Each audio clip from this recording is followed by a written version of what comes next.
आज 14 मे 2025 आहे. वाजले संध्याकाळचे कंप्लीट 7 आणि मी शिवे तालुका खेड जिल्हा पुणे महाराष्ट्र इथं आलेलो आहे.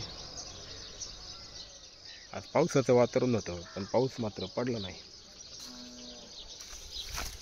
ह्या डोंगरावर आपण चढूच शकत नाही असा डोंगर आहे. ह्या भीमाशंकरच्या उपरांगा आहेत बघा. ह्या डोंगरावर आपण चढूच नाही शकत आहे. चढायला आपल्याला वाटत नाही. इथं उभा खडक, इथं उभा खडक, सगळीकडे उभा खडक आहे. ह्या गावातली लोक ह्या डोंगरावर जात नाही. याचं कारण म्हणजे ह्या डोंगरावर बिबट्या आहे. त्याचप्रमाणे डोंगरावर बघू शकता की खाली आणि इथे मध्यभागी आणि वरच्या साईडला जंगल आहे. बाकी मध्यभागी पूर्ण खडक आहे. आणि ही जी रांग आहे जी भामचंद्र म्हणजे वासुली फाट्याच्या पुढून जी काय चालू झाली ती थेट वांद्र्यापर्यंत जाते. आणि याच्या भरपूर रांग आहे. सलग डोंगर नाही आहे. इथून गॅप पडला की त्याच्या मागून पण डोंगराची भली मोठी रांग आहे.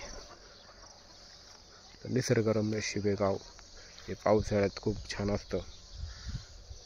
इथे अक्षरशः धबधबे पडत असतात. आणि दररोज मी सकाळी उठतोय पावसाळ्यात, पाऊस पडू अथवा न पडू, परंतु अख्खं ढग या डोंगराला खाली येतं. म्हणजे अर्धा डोंगर धुकानी व्यापून जातो. फक्त एकच प्रॉब्लेम आहे, इथं सध्या 5G नेटवर्क नाही आलेलं. आणि त्याचप्रमाणे इथं आउटसाईड वाटतं आहे, म्हणजे जगाशी कनेक्ट तुटल्यासारखं वाटतं आहे. पण कधीतरी आलो आहे, भेटून येतो.